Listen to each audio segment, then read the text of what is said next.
रिक्त परिस्थिति में सपा बूथ अध्यक्ष का सौ मिलने से हड़कंप। बिंडमगंज थाना क्षेत्र के गोईठा निवासी एवं सपा बूथ अध्यक्ष सुरेश यादव उम्र लगभग 45 वर्ष का सौ मोटरसाइकिल सहित गड्ढों में संदिग्ध अवस्था में मिला। राहगीरों की सूचना पर पहुंची पुलिस ने शव को बाहर निकालवाकर पोस्टमार्टम को भेज दिया। उनके निधन से क्षेत्र में शोक की लहर है। पूर्व ब्लॉक प्रमुख जगदीश प्रसाद यादव, सपा पदाधिकारी शिव कुमार यादव सहित कई जनप्रतिनिधि मौके पर पहुंचे। ग्रामीणों ने घटना को संदिग्ध बताते हुए हत्या की आशंका जताई है, जबकि पुलिस पोस्टमार्टम रिपोर्ट का इंतजार कर रही है। आइए जानते हैं खबर विस्तार से। नाम है अवध प्रसाद यादव। अवध जी, ये बताइए जिसके साथ अभी घटना हुआ है, आपके क्या लगते थे वो? हमारे बड़े लड़के हैं। तो ये आपके बड़े लड़के के सुरेश साथ प्रसाद यादव हमारे लड़के हैं। क्या घटना हुई है उनके साथ? घटना हुआ यहाँ से कह करके गए हमारे बड़े लड़का कि हम जा रहे हैं थ्रेसर लेने के लिए, जी, धान दौड़ने के लिए। और वहाँ जब गए तो ये पता चला कि खरिहान में जिनका थ्रेसर चल रहा था वहाँ एक आध दूधा भी ये भी लगाए हैं खरिहान में। सरजू यादव ने बयान दिया मौके पर यहाँ जो घटना पर कि हम लोग के सामने वो उन्होंने एक आध दूधा भी फेंका है, वहाँ थ्रेसर चल रहा था वहाँ। और वहाँ के बाद अब इधर लड़के लोग लगा रहे थे, फोन उन तो नहीं लगा। हमको 2 बजे ये लोग बताए कि बड़े लड़का आप समझ ला कि भैया का फोन नहीं लग रहा है, स्विच ऑफ बता रहा है। तो फिर क्या किए? तब इसके बाद हमने भोर जब हुआ तो दोनों लड़के के कहे अपने महिला के बड़का के जी, नरेश का और रमेश के कि आप लोग इस रास्ते से जाइए, देखते जाइए अगल बगल पुल सुल है, इधर उधर देखते देखते देखते धोरपा चौराहा तक होते आप लोग हेठली घाट बोला जाता है हमारा, जी, एक पुल है। अच्छा, वहाँ से देखते अपना फिर गोईठा पर आइए, हमारे घर से दक्षिण पुल होता है, वहाँ भी देखते आइए तो फिर समझ कुछ सोचा जाएगा। तो इसे नहीं अगर कहीं पता लगेगा तो हम उनको कहे कि जा करके हम थाने में एंट्री कराएंगे कि हमारे बड़े लड़का हमारा सरगुम हो गया है। तो आपको ये घटना जो जानकारी कैसे प्राप्त हुई कि आपके लड़के के साथ यहाँ पर मौजूद है झाड़ियों में? ये किसने? तो ये लोग जब गए हैं तो कोई अपना निपटने के लिए मुंड फरस करने के लिए रास्ता है पूर्व जाने के लिए, वो जंगल है नरसली, उधर कोई जा रहा था तो उन्हीं लोग जब देखे हैं तो हमारे दोनों लड़के जब गए हैं तो इन लोग को बताया तो मुझे वहाँ से फ़ोन किए तो हम यहाँ से भी जा करके मौके पर उनके मिले। जब मौके पर आपने गया तो क्या स्थिति रही थी?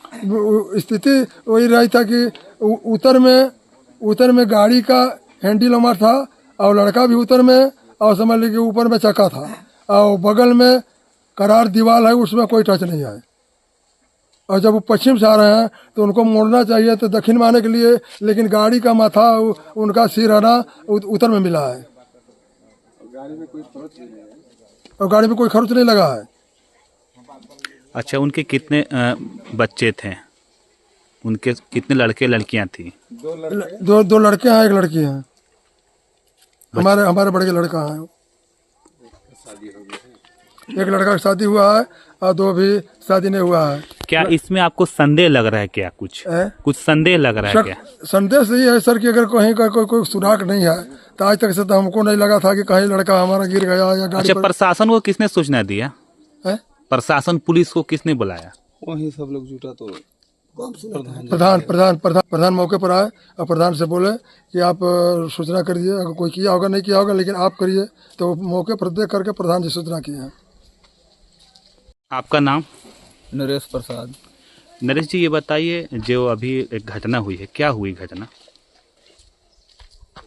ये घटना सर वही हम लोग डेड बॉडी मिले। नहीं, घटना जो हुई है वो आपके कौन थे? वो हमारे बड़े भैया हैं सर। आपके बड़े भैया के साथ क्या हुआ, कैसे घटना हुआ, सो संक्षेप में बता दीजिए।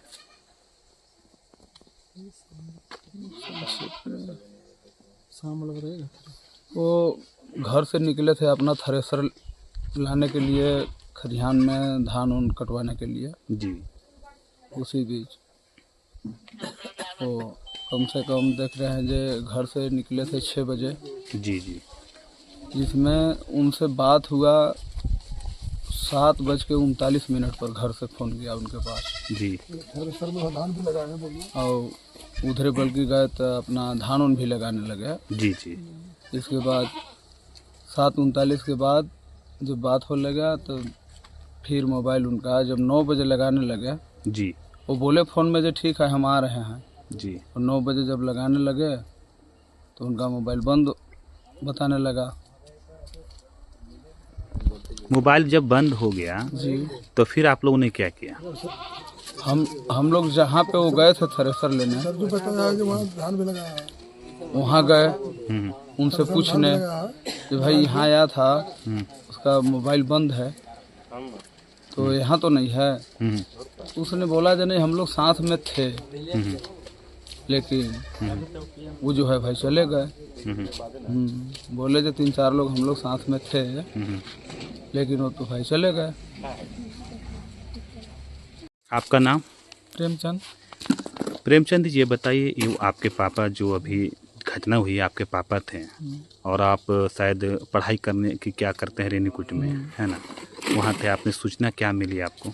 हमको सूचना मिला कि 7:39 पे बात हुआ था जी। जब पापा घर पे आ रहे हैं जी। और थ्रेसर के काटने के लिए बोलने गए थे। जी। उसी को बोल करके आ रहे थे। इसी बीच 1 घंटा देर हो गया। इसी बीच हमारे यहाँ फ़ोन गया घर से, जो पापा का फ़ोन बंद बता रहा है, तुम लगा करके देखो जो क्या बताता है। जी। हम फिर बात किए वहाँ तो फ़ोन नहीं लगा। जी। इसके बाद हम भैया के यहाँ फ़ोन किए। भैया सो रहे थे। भैया बोले जो ठीक है हम देखते हैं। भैया फिर बाइक से गए देखने। देखते देखते वहाँ धोरपा चौराहा तक गए तो नहीं पता पाए। फिर जहाँ से आए थे वहाँ गए भैया, तो वहाँ बुलाया गया तो बताया गया जो यहाँ से 7-7:30 बजे लमसम चले गए हैं। उनके साथ में उदय गुरुजी और 2-3 लोग थे वहीं जो कटाई चल रहा था। सरजू धान वहीं से बोल करके आ गए तो हम लोग को शंका हुआ जो पास से ही 10-15 मिनट में तो आ ही जाएंगे। जब 2 घंटा विलम्ब हुआ तो और हम लोग के लगने लगा। तो चाचा का हम सूचना दिए, महिला वाले को फ़ोन किए। हमको चाचा ही पापा तो नहीं आए हैं। फिर चाचा, महिला वाले, छोटे वाले, फिर बड़े भैया फिर गए चौराहा तक देखे। 10-11-12 बज गया। इसके बाद फिर सुबह का टाइम फिर देखने गए, सुबह तक नहीं मिला। तो गए यहाँ से पूरे जहाँ तक गए थे थ्रेसर वहाँ भी गए। वहाँ जाने के बाद फिर पूछे उनसे, पूछने के बाद फिर रास्ते में तो कोई लेडीज़ बताई छतरपुर स्कूल के बगल में मोड़ के पास जो पड़ा हुआ है वहाँ एक लाश और बाइक। तो गए हमारे चाचा दोनों और भैया, तो वहीं पे पड़ा हुआ लाश मिला। तो इसकी सूचना फिर ग्राम प्रधान को हाँ, दी? ग्राम प्रधान को सूचना मिला। ग्राम प्रधान आके फिर पुलिस विभाग को सूचना दी। पुलिस आकर फिर क्या की? फिर पोस्टमार्टम के लिए भेज दी।